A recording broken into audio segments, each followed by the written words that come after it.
This is the 14th Academia Bessarion, which shall be made without other participants.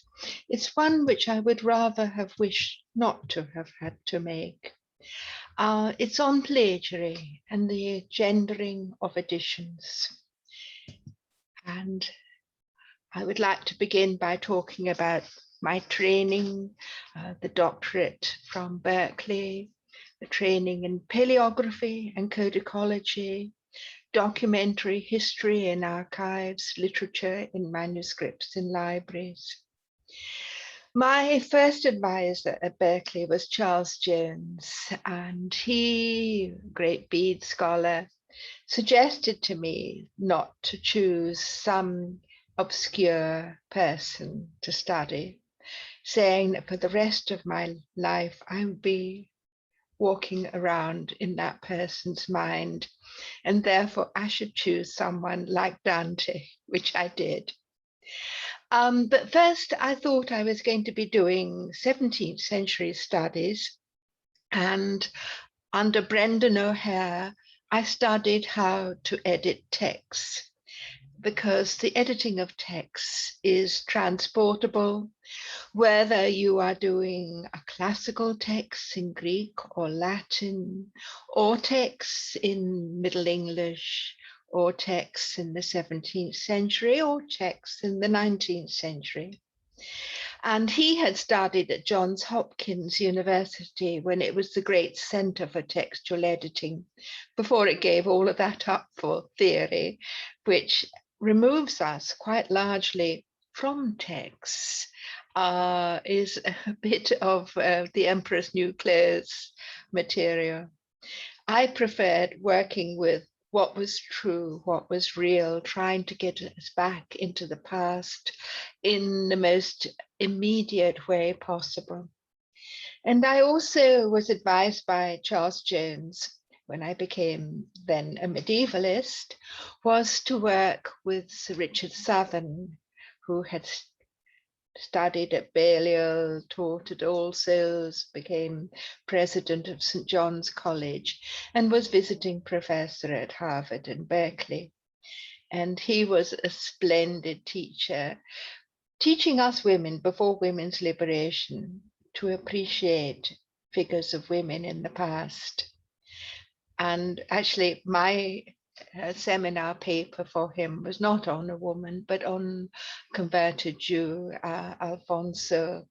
And that was, to me, a splendid opening into medieval thought concerning astronomy in Spain and how it was divulged across Europe. And then when I was teaching at Princeton, we asked Jean Preston if she could teach us paleography, making use of the manuscripts in her splendid library there. And in her house in both Princeton and in Oxford, I used to see these two panels of Dominicans. She thought they were Victorian fakes, which she had bought in a shoebox when she was director of the Huntington Museum. But I thought they were rather good. And then a professor at Bristol discovered that they were actually from the parlor of San Marco by Fra Angelico. This one here and this one here. And they were sold for over €1 million and are now back in the parlor in Florence instead of in Oxford and Princeton and California.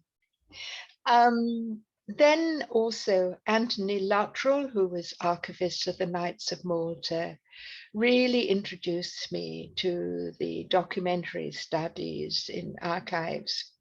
And I bought copies of the wonderful volumes by Robert Davidson on the history of Florence, finding every reference he made to documents in the archives were true. You could track them down and hold in your hands material that was written 700 years ago. And that was extraordinary. Claudia Leonardi was, when he heard that I was editing Julian of Norwich, did everything he could to find the funds to publish this very expensive edition of all of the manuscripts. And he was president of SISMEL, Società Internazionale per lo Studio del Medioevo, which then was in the wonderful monastery of the Certosa. Plus James Hogg, who was the editor of Analecta Cartusiana, published several of my books and was always supportive of what I was doing. And finally, Eric McLuhan, son of Marshall McLuhan, and Ted Nelson, who invented hypertext, supported me in, emotionally, professionally, with my Dante Vivo website. And I also found it was important to produce limited editions. First, they were, in Times Roman type, and we'll come to some of those that I was doing and I gave to the Bodleian and the British Library in 1996. But then I was able to acquire William Morris type and to create these wonderful limited editions of books of Julian, of Elizabeth Barrett Browning, and the latest In God's Image, Neuroscience and Theology. This talk, its index, will first talk about Elizabeth Barrett Browning and Robert Browning, and then on Clara Louise Dentler and Richard P. Wonder, and their work on Hiram Powers, the sculptor. Thirdly, Sister Anna Maria Reynolds, Cross and Passion, whose work was purloined by Edmund College, Order of St. Augustine, and James Walsh Society of Jesus. She told me that James Walsh was very decent. Julia, myself, found that the edition that we created together with Sister Anna Maria Reynolds was then rather borrowed, plagiarized by Hugh Kempster and Nicholas Watson, partly through the conniving of the Church of England. So we were finding the same pattern, whether it was Anglican or Catholic, that the males took advantage of women's scholarship. Finally, I will discuss documents and manuscripts, textual editing practices and proposals for that. Elizabeth Barrett Browning and Robert Browning. When I was trying to write my dissertation with 3 small children and no money on Dante, Langland and Chaucer as pilgrimage poets, my father was dying of Parkinson's and had a contract he had to fulfill or pay it back on Elizabeth Barrett Browning, a biography. And I was saying to him, oh, we don't need yet another sappy biography of her. She was actually a strong woman, and she hasn't had an edition of her poetry since 1900. And Robert had, in a sense, denigrated her by republishing often her worst poems instead of her best poems, because he was rather jealous of her. And so I was eventually able, with Penguin, to publish the edition I wanted of her as a strong poet, with Michelangelo's Aurora on its cover. And I gave the credit to my father as a way of honoring his memory. By that point, he was dead, and he had not worked on the edition. I still have his manuscript of the biography, which was not accepted.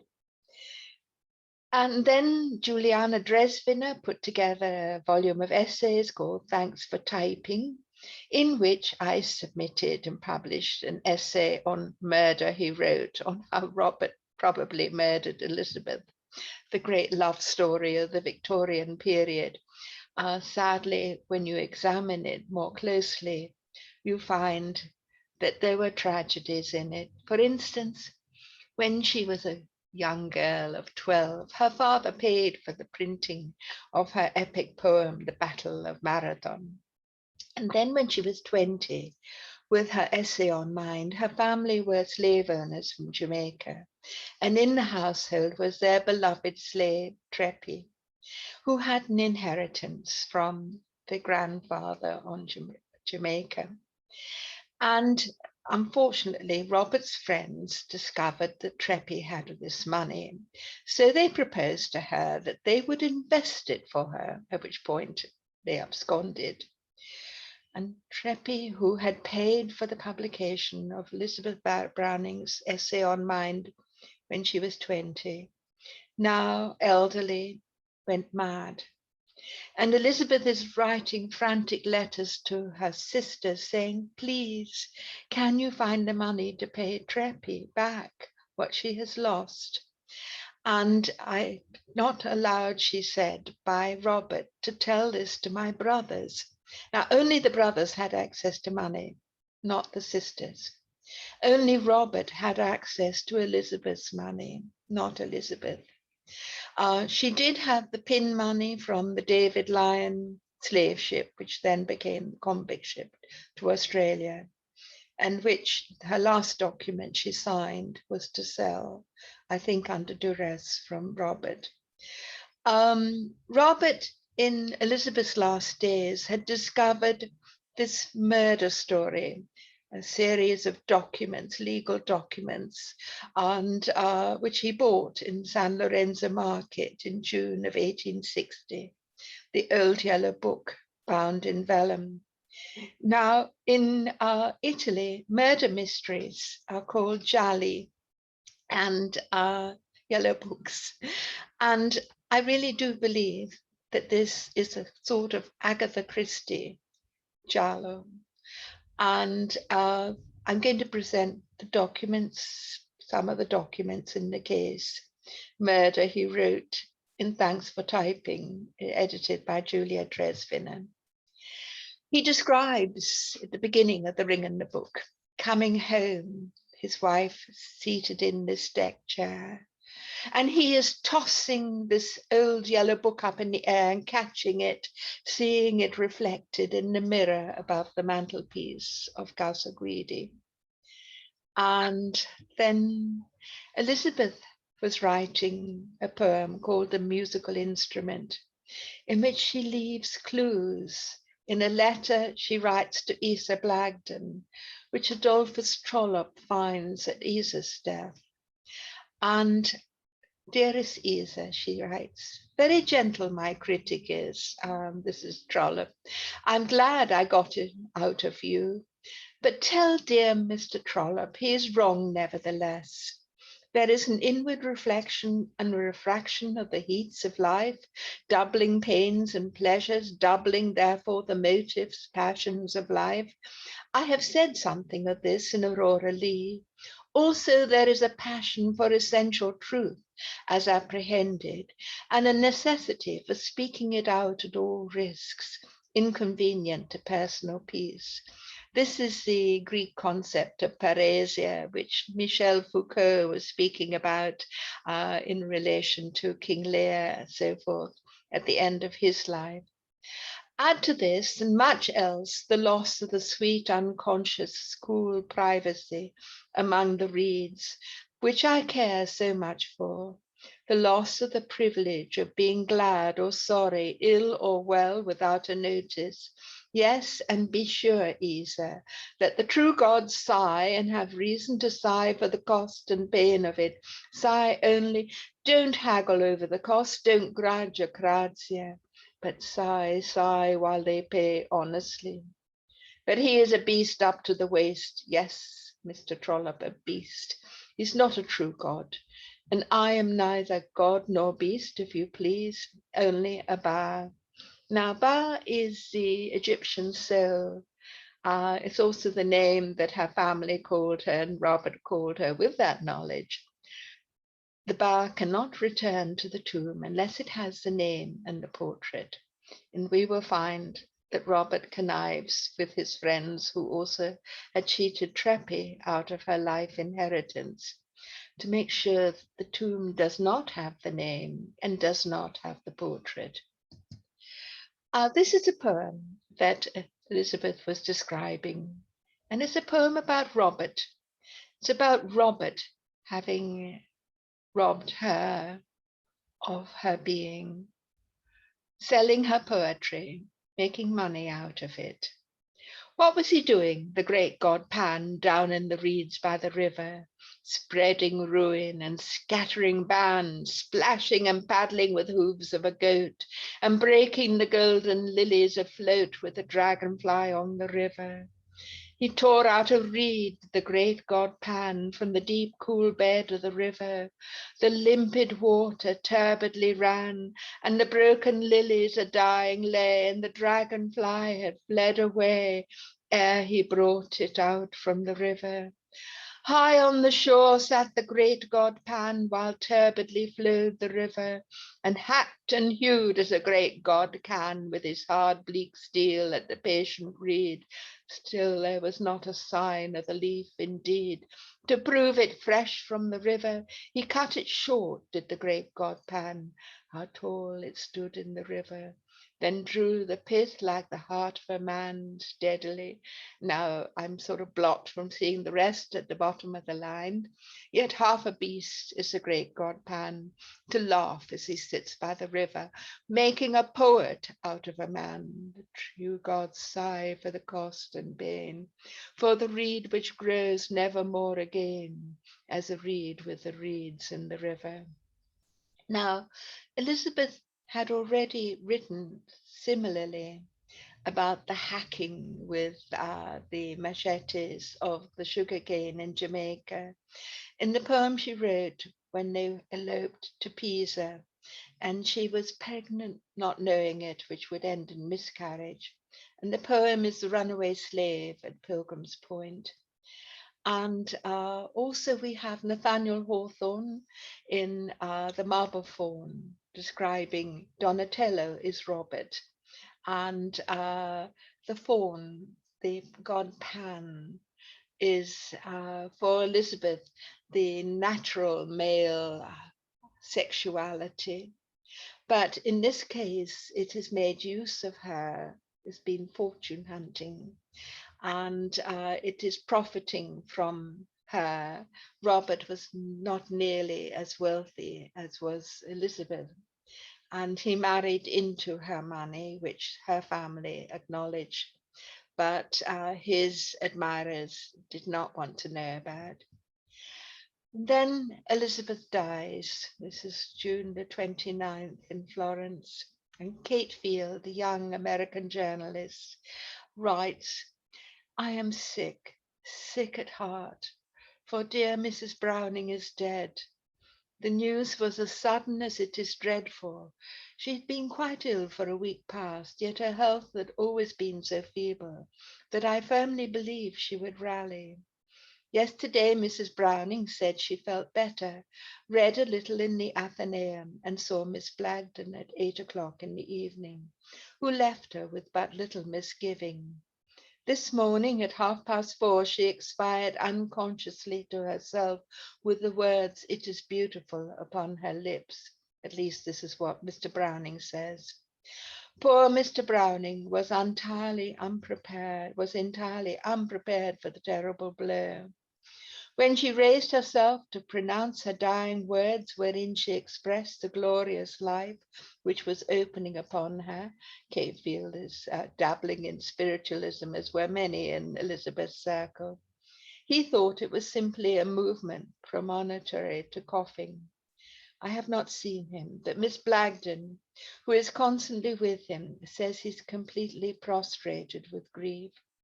The poor boy wanders about the house sad and disconsolate, hardly realizing that his angel mother is no more. We went to the house the moment we heard of Mrs. Browning's death, but could be of no use. All that we did was to buy flowers and consecrate them by placing them around all that was left of one who was too pure to remain longer in this world. They have cut off all her hair, and the emaciated form was heartrending to look upon.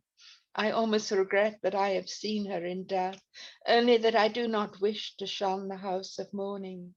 I cannot help perceiving that Dr. Wilson, who was called in owing to the absence of Gresanowski, and who is most forbidding in physiognomy, and is said by some to be a humbug, has hastened Mrs. Browning's death by resorting to a violent practice which her weak body was thoroughly incapable of enduring.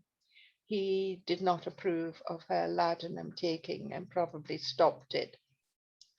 Mrs. Browning's death by resorting to a violent practice, okay, which I've already said. He began by frightening her, telling her what a fearful state her entire system was in. A fine way to treat an imaginative person.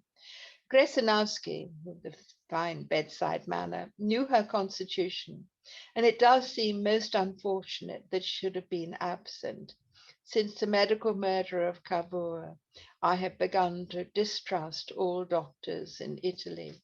This was published by Lillian Whiting. And then next letter, July 1st, following the burial in this English cemetery. Kate Field continues. I have been completely upset for the last 3 days. The death of Mrs. Browning has unfitted me for doing anything. We've just returned from her funeral. We've seen all that is mortal of her, buried in the beautiful Protestant burial ground outside of Florence's walls. The service was according to the Episcopal form, no discourse. Elizabeth's last letter, apart from selling the David Lion, had been to excoriate the Church of England. She was definitely nonconformist. Her life had been a sermon. She needed no other. It was agonizing to look on Mr. Browning. He seemed as though he could hardly stand, and his face expressed the most terrible grief. The poor boy stood beside him with tears in his eyes, and when I glanced from them to the pool where their loved one's remains lay, it seemed as though the sorrow was too much to bear.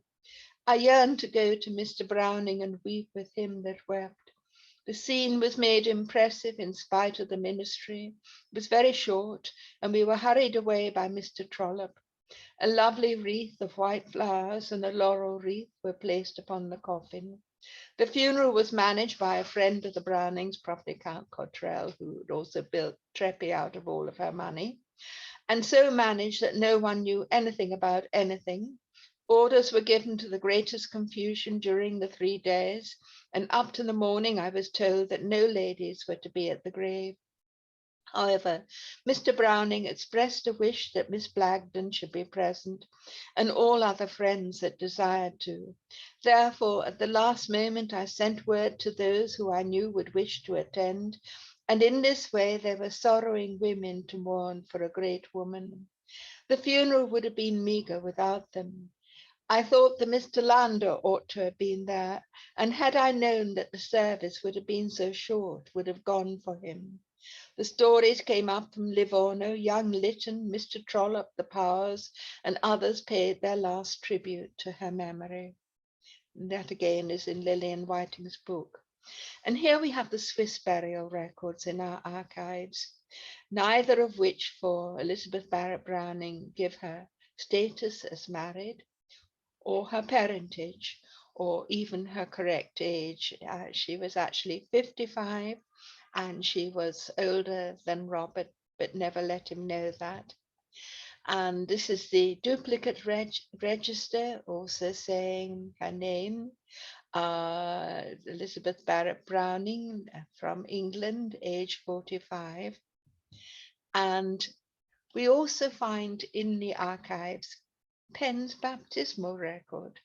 And Elizabeth had had him baptized in the Swiss Evangelical Reformed Church because she did not want him or herself to be considered Anglican, yet Robert has given her funeral over to the Anglican pastor, the priest. Here we have the register made at the time, the chronological register of the burials. And here we get Browning, Elizabeth Barrett, England, Florence, and so forth. And then we have the alphabetical register. The others were all in French because of Swiss were from the French-speaking part of Switzerland. But this one is in Italian, and it's compiled in 1877 from the previous records when the cemetery was closed. And here we have Elizabeth Barrett Browning, and she dies 29th of June 1861 at 45. And this is the receipt where we have the payment for the tomb. And it's only for 270 paoli, which the Luigi Gili receives, who is the inspector of the cemetery, and from which he will be paying the gravedigger and the clergyman from the Church of England. He gets 113 paoli and 10 paoli for his carriage, as well as other expenses for the crape, for his hat and gloves, from the amount that Robert had given. And we find this is payment is less than for a servant, a bit more than for a pauper. And Robert has been very cheap, although he has gained a splendid income from Elizabeth's poetry. His own poetry was not selling very well during this period. And we also learn in the archives that Charlotte, Countess of Strathmore, she's almost ancestor of Queen Elizabeth, and Theodore Parker's burials cost more than 1,000 paoli each. And let's go on to Gili had to buy, this is the payment to Georgie, the gravedigger, for all of these tombs, amongst which is Elizabeth's. And normally they are for 45 paoli, but in the case of Elizabeth's, the receipt is for 90. Now, why was that? It's because she was buried twice. And we learn again, Mrs. Sutherland Orr, who was Frederick Leighton's sister, was officially asked to write the official biography of Robert Browning, Life and Letters of Robert Browning, in the first paragraph of which she denies that he's part Jewish. That's why she was being told to write this book. Bessarion Browning is providing the materials. Now we know that Robert was part black and part Jewish, and Elizabeth was part black. But Robert wanted to hide all of this under the carpet and become the proper English gentleman, member of the Church of England. So he is also really upset about this idea that Frederick Leighton wants a decent tomb and a better place for her in the cemetery. She'd been buried hugger-mugger over in a cheap corner, and now she has to be reburied. And he writes to Isa to take care of this because he's now in Brittany with his father and his sister. Elizabeth had been very upset about her illness not making it possible for her to travel to his father and sister, who were not willing to come down to Florence. So she felt that she was causing this problem for her husband. And it seems as though Robert rather overdosed her at this point in order to get his way. Isa, may I ask you one favor? Will you, whenever these dreadful preliminaries, the provisional removement, etc., when they are proceeded with, will you do all you can, suggest every regard to decency and proper feeling of the persons concerned? I have a horror of that man of the graveyard, that's Georgie. And this gets into Nathaniel Hawthorne's Marble Faun, where Donatello is terrified of the gravedigger. And needless publicity and exposure. I rely on you, dearest friend of ours, to at least lend us your influence when the time shall come. A word may be invaluable. If there's any show made or gratification of strangers' curiosity, far better that I had left the turf untouched. These things occur through sheer thoughtlessness, carelessness, not anything worse, but the effect is irreparable. I won't think of it now, at least. And then there will be another late letter when Leighton is absolutely furious because Count Cottrell has interfered with his design for the tomb. And Robert replies, he never came to see the tomb and never will. And he couldn't care less if it were of wood or of gold, and so forth. These are Leighton's drawings for the tomb. The harp with the face of the faun in marble from the Giardino Torrigiani in Florence, the Torrigiani garden, which both Elizabeth and he knew. And this is the harp of Exodus for her Hebrew learning as well as her Greek, with a broken slave shackle because of her work against slavery, which Robert did not approve. Robert wanted to be status quo. And then also here is the cross, the Christian cross, for her translations of the Greek Christian fathers. She was a brilliant scholar who had studied as a child Greek and Hebrew and Latin and Italian and French and so forth. And this is Leighton's drawing for the tomb with Robert in his toga approaching it, which he never did, and the portrait of Elizabeth with her head to one side, as she always had it, and her spaniel locks.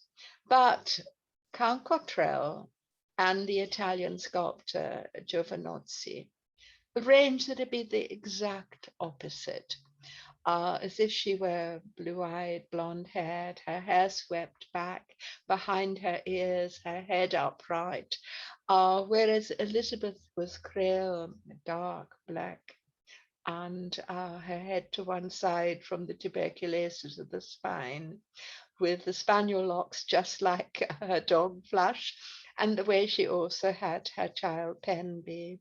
And remember that Robert cut off her hair as well as Pen's at her death. And then this is the tomb as it was finished. It took a long time, and Leighton was really upset about the changes to his design. But I arranged that the Comune of Florence grant her this laurel wreath to honor her. And then the next section of this talk is on Hiram Powers, the American sculptor. Jeffrey Beagle discovered that Richard Wonder's books on Hiram Powers were actually purloined from Clara Louise Dentler's research. She was an American woman who, let's first talk about Hiram Powers. Here he is a sculptor who met with Francis Trollope in Cincinnati on the American frontier and did waxworks with him. Then came to Florence and was professor of Belle Arti and sculpted the Greek slave and also the last of her tribe. He's part Native American.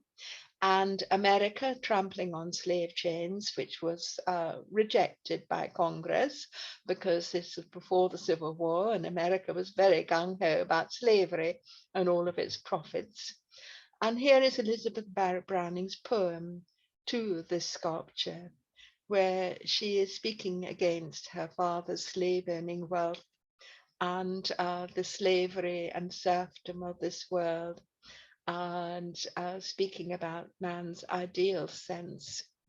And we call our book on the cemetery Thunders of White Silence. And Claire Louise Dentler's book was White Marble, The Life and Letters of Hiram Powers, American sculptor. And here we get the story of the Dante's Inferno with Mrs. Trollope in her typescript. Her manuscript only remained in typescript.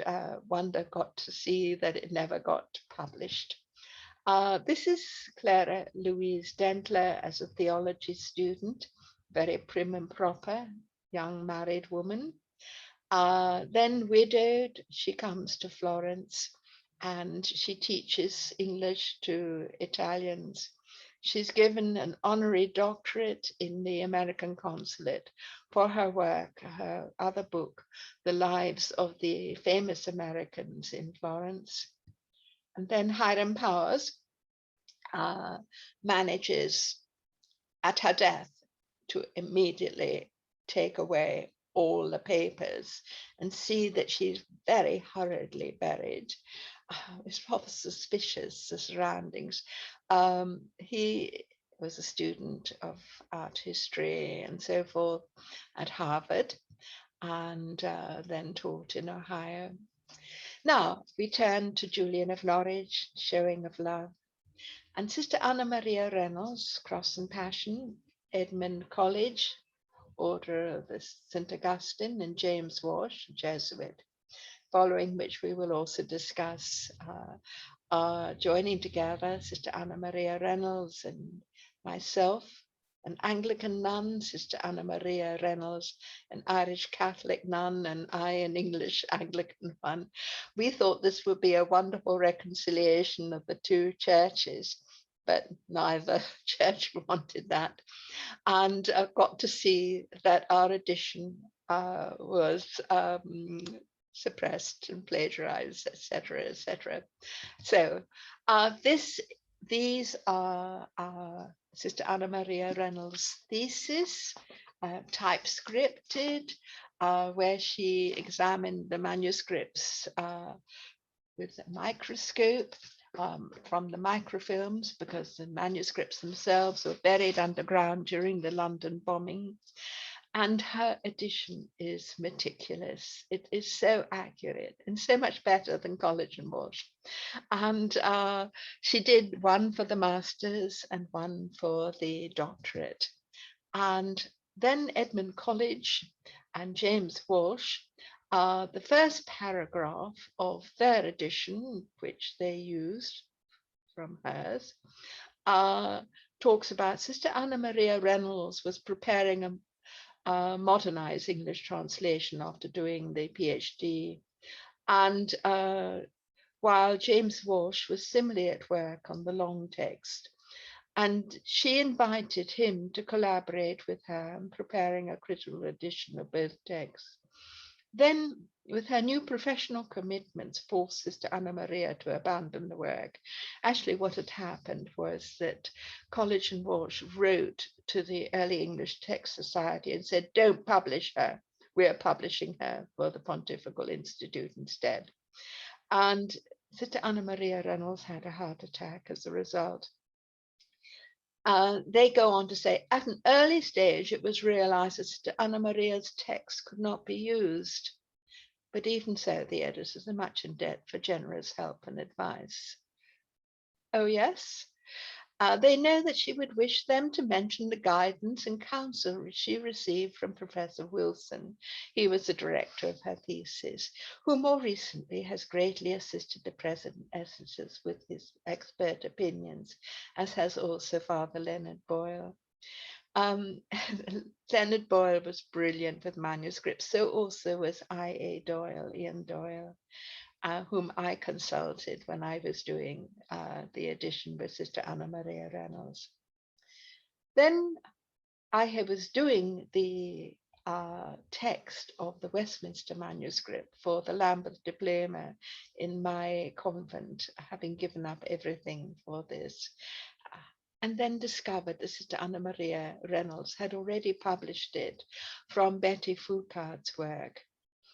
In 1998, Hugh Kempster, in this essay, simply negates all of our previous work by Betty Foucault, Sister Anna Maria Reynolds, and myself, although I had told him of it while he was doing his thesis, suggested to him by Anglican bishops and so forth, and to undo our work.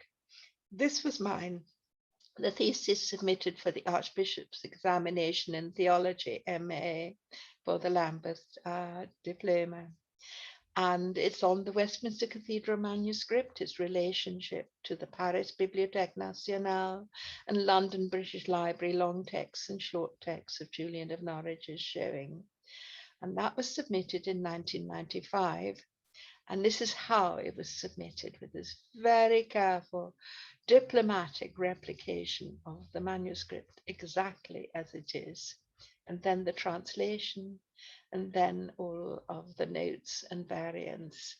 It is an excellent edition, but it was not accepted by the Lambeth Committee because, and that's a long story, my convent, the Anglican community of the Holy Family at Holmhurst St Mary, with branches at Nainital in India, Study House at Cambridge, and St Bega's Hermitage, also supporting her brother St Bede's College for Black Ordinands in Umtata, South Africa, was founded by Mother Agnes Mason, who dreamed of it in an olive tree in Florence, then began it in the Pre-Raphaelites' Red Lion Square during the 19th century's Oxford movement. She had her nuns study to the level of priestly ordination with Greek and Hebrew, and committed her community to the education of young women. A socialist, she strongly believed in the necessity for beauty, acquiring Augustus Hare's Sussex country house for her school, which she stocked with books of Hebrew learning, Holy Land archaeology, the church fathers, and women contemplatives, among them Mechtil von Hackeborn, Julian of Norwich, and Teresa de Avila. Augustus Hare's house was filled with wood panelling from Barnard Castle, William Morris wallpaper, the garden with an Italian terrace, Venetian wellheads, and the original Queen Anne statue from St Paul's Cathedral. The nuns had sold land for building the Conquest Hospital for £2 million. The bishop's learning of this seized our endowment for women's education, as well as the buildings, land, and books, sending us nuns away without a penny during my editing of Julian of Norwich's manuscripts. I fled to Italy, living for 4 years in one unheated room, editing Julian. We old girls offered to the trust, the bishop's Mother Agnes Trust, to restore the Queen Anne statue, but they rejected this offer and allowed all of the parts of the statue to be decapitated.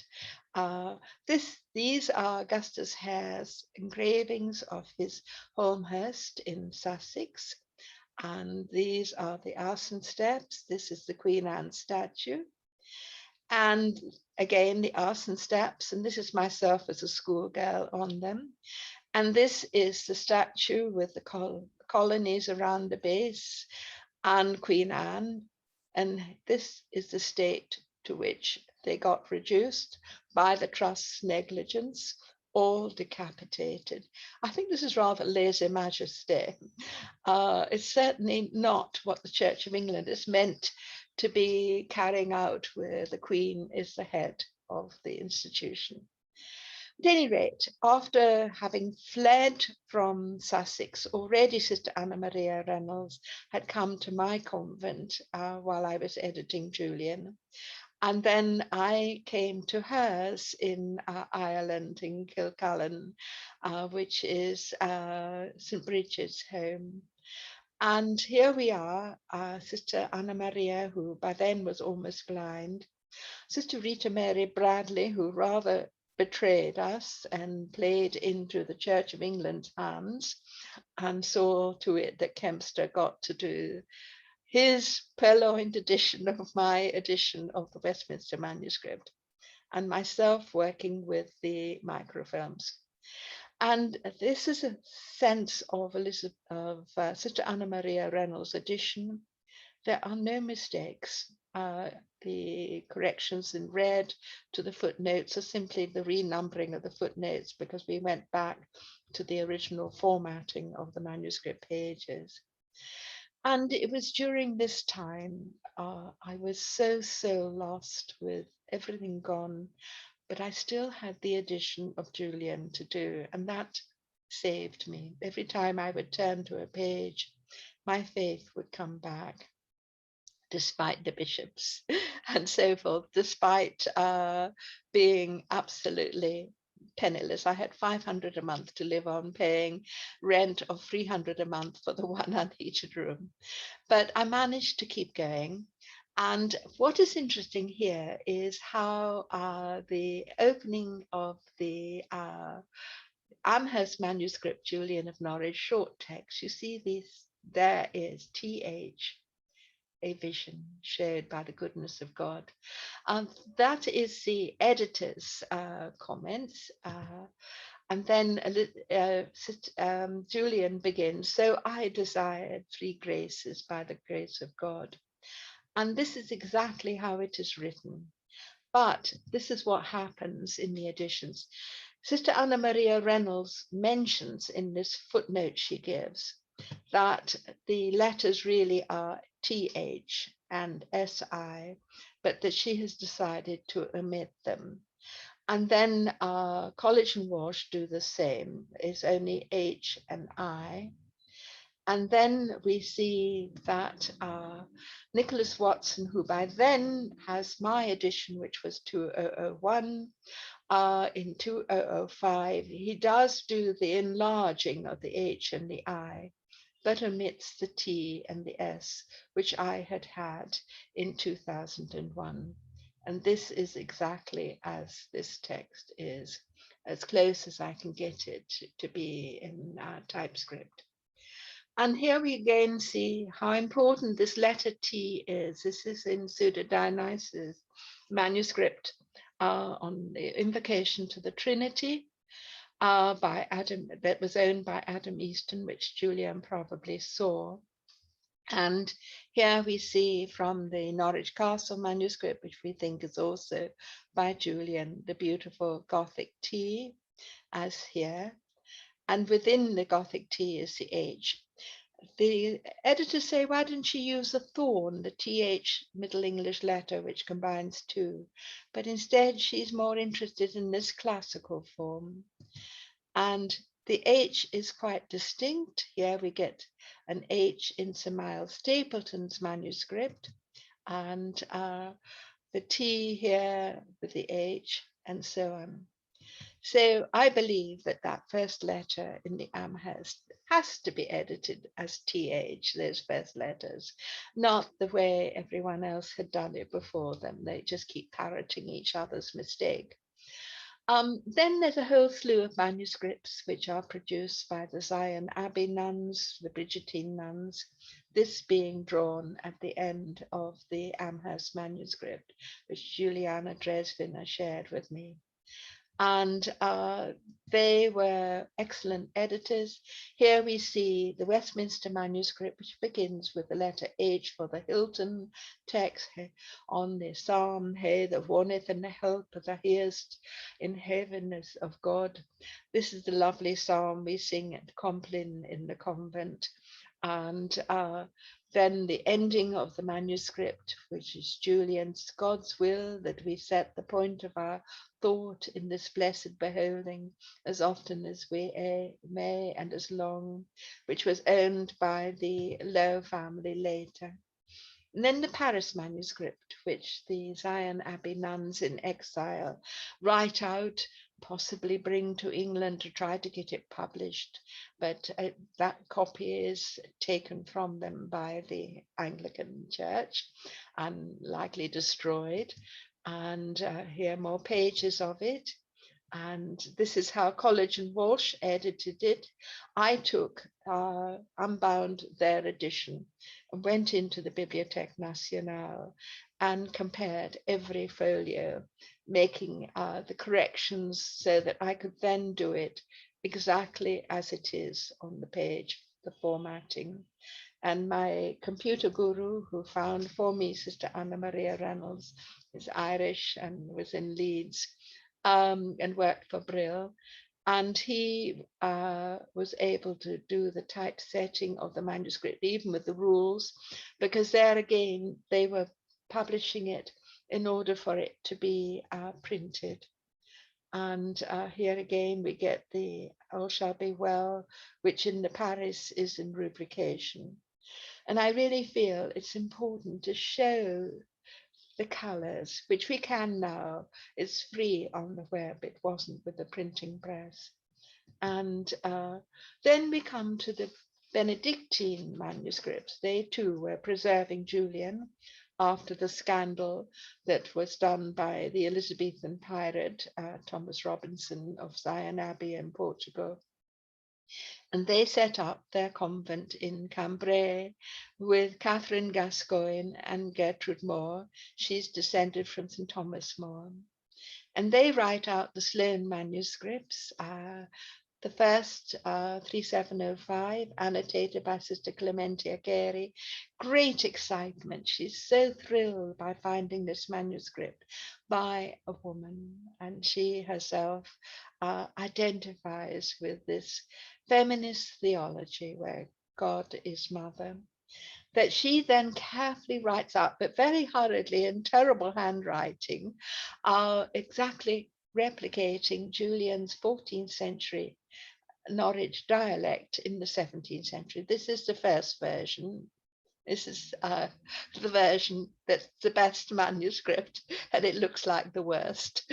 And then when they are able to return to England following almost being guillotined in the French Revolution, in the clothing of the dead Carmelites who were guillotined from the same prison, they give to the Marchioness of Buckingham the Stowe manuscript, beautifully written out, which is copied from either the Sion Paris manuscript or from Serenus Cressy's printed book from the Paris manuscript, or a relation to it, because the Paris manuscript was not in Paris at that time.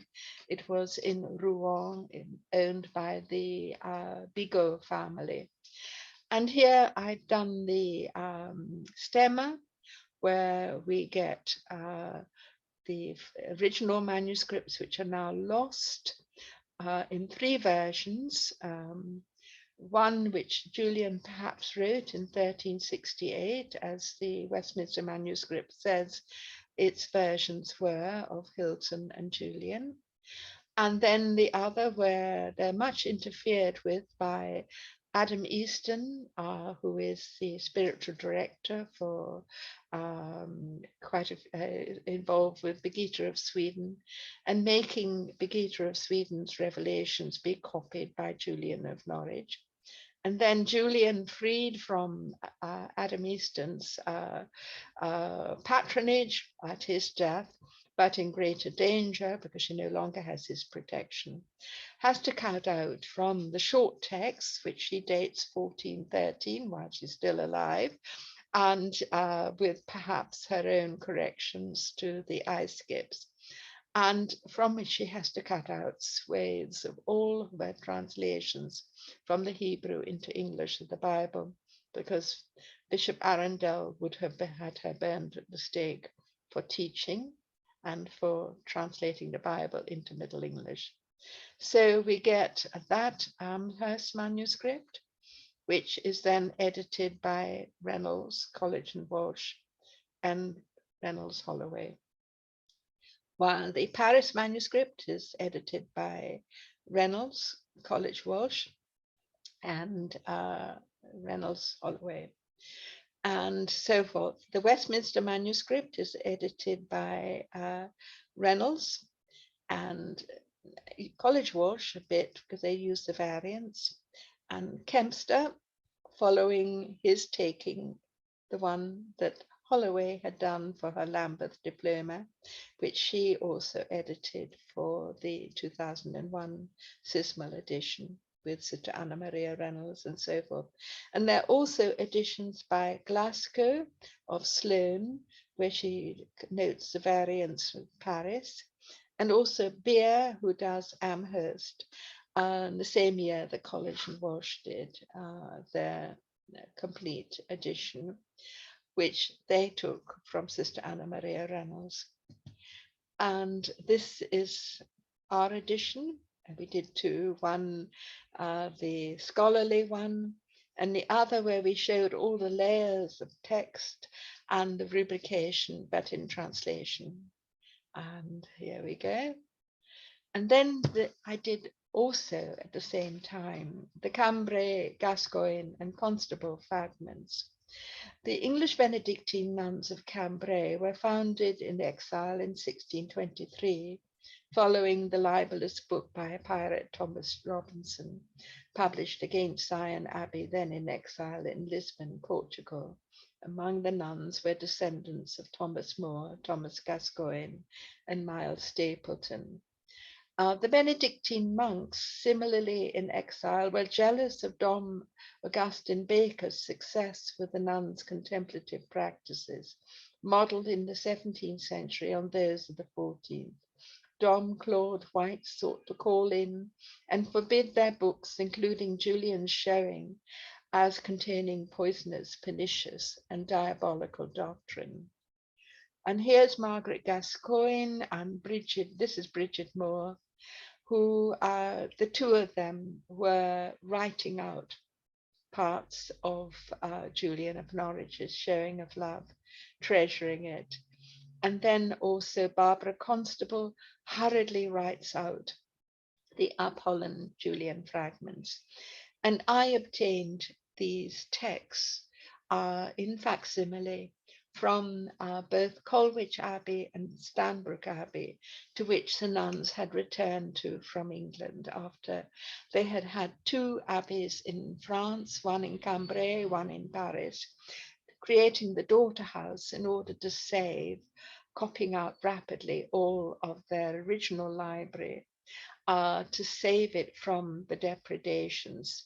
The original library was lost at the French Revolution. It crossed over the border and we don't know what happened to it. I've been searching for it in Dutch and Belgian libraries. We know of a copy having been seen in Leiden and so forth. And these booklets I created, this is before one was able to access the web.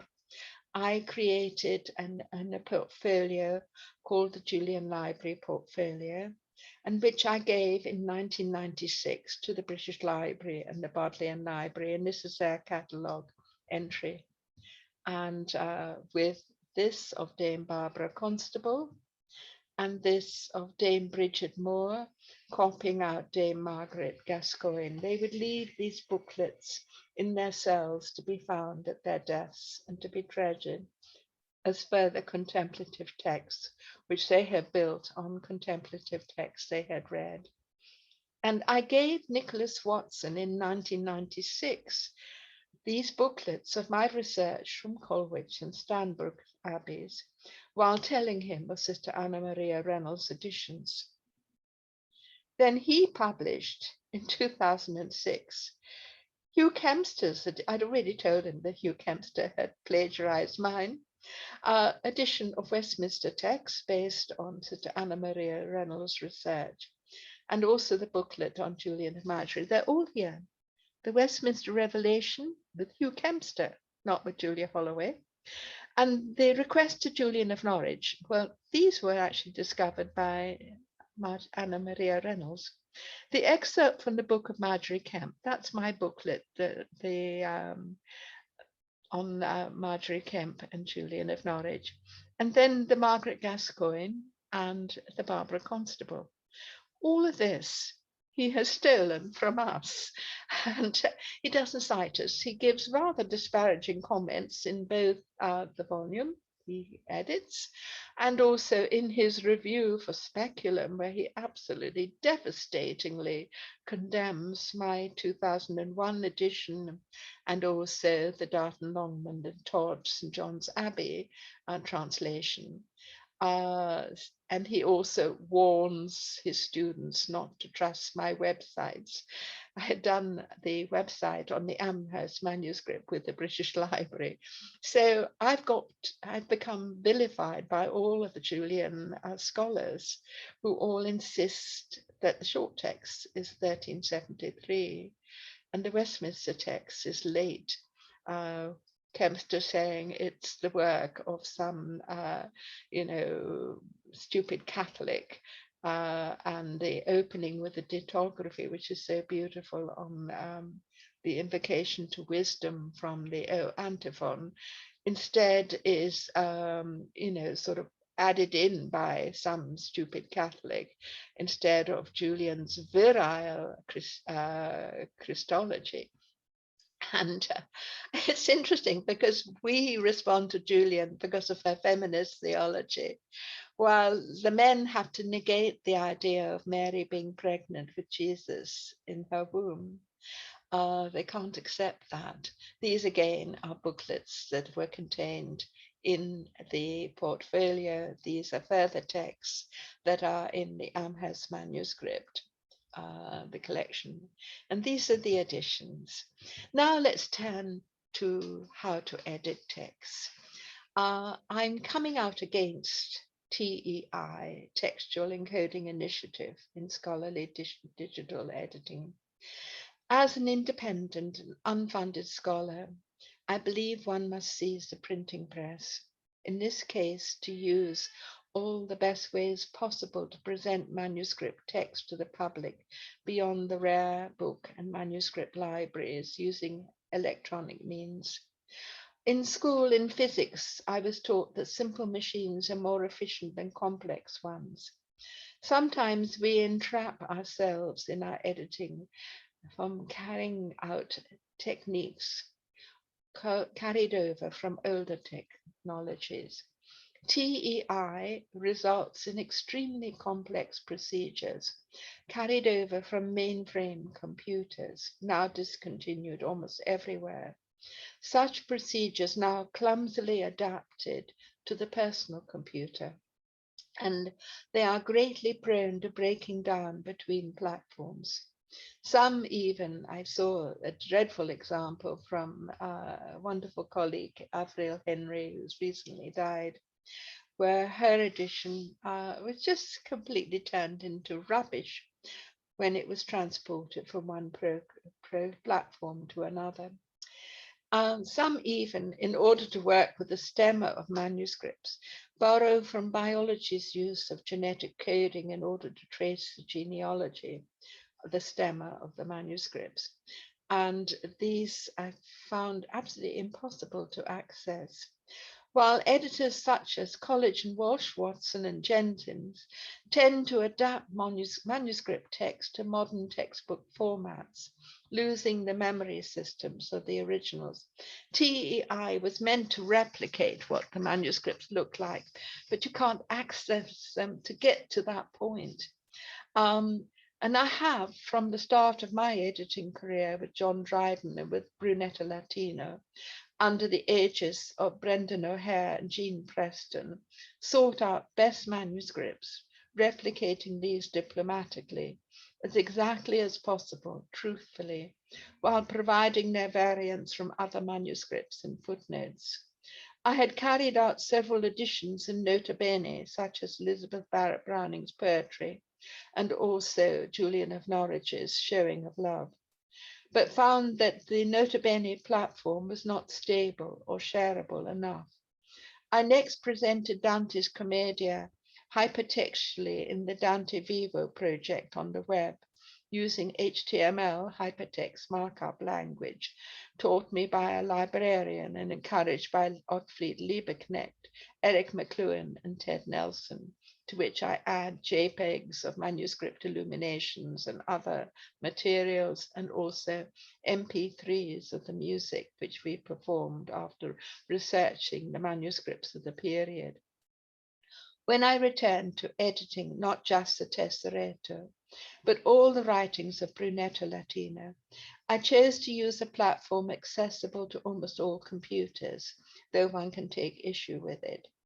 Microsoft's Word's docx files, because here one could replicate the layout and the colors of the original text, despite all the garbage programming one finds beneath the surface, that I purge from files when changing them to HTML by first reducing them to the original format of doc files. My best practice with the new capabilities of the computing ambience is to produce editions with digital facsimile folio JPEGs side by side with diplomatic transcriptions in Word, the only alterations being to add modern spacing and to spell out contractions in italics to help those readers unfamiliar with paleography, and at the same time to be searchable when the files are downloaded onto one's personal computer. And this is the opening page on poor parchment by an adolescent, I believe, Dante, of Brunetto Latino's, his teacher's Tesoretto, which is a wonderful teaching text he's given to his students. And then again, when Dante is older, the first was in the 1280s, this is in the 1290s, the Tesoro, the same scribe, the same hand, the same spelling, the same vocabulary, but now the hand is more mature and quite beautiful, but still the parchment is poor.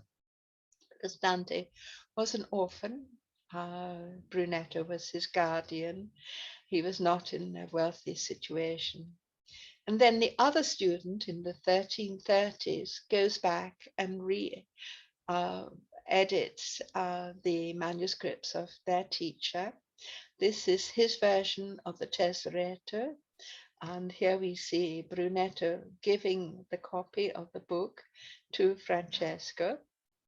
And this is how I edited it, exactly as it is on the page, and then with the variants and then the explanatory notes. And then this is my edition of the Tesoro by Francesca de Barberino. And here we see the manuscript illumination of Brunetto, and this, excuse me, teaching Dante, who is here with the book in his lap. He's writing out from the dictation of Brunetto's French Le Livre du Trésor, which he's dictating into Italian to the students, one of whom is this Dante and the other Francesco de Barberino. And in conclusion, these are my proposed principles for scholarly digital editing: to be as diplomatically truthful to the best manuscripts as possible, and to include their original layouts and coloring. 2, to cite and acknowledge previous editions. 3, to make editions as openly accessible as possible. And I regret that the dividing line between the editors who have done the best work and the plagiarists who have bungled and copied from them and denigrated them is also the dividing line between women scholars and men scholars. I wish I didn't have to give this Bessarion14, but it has been troubling me that the scholarly world has deviated from what is true and just. And I think we need to call attention to this problem.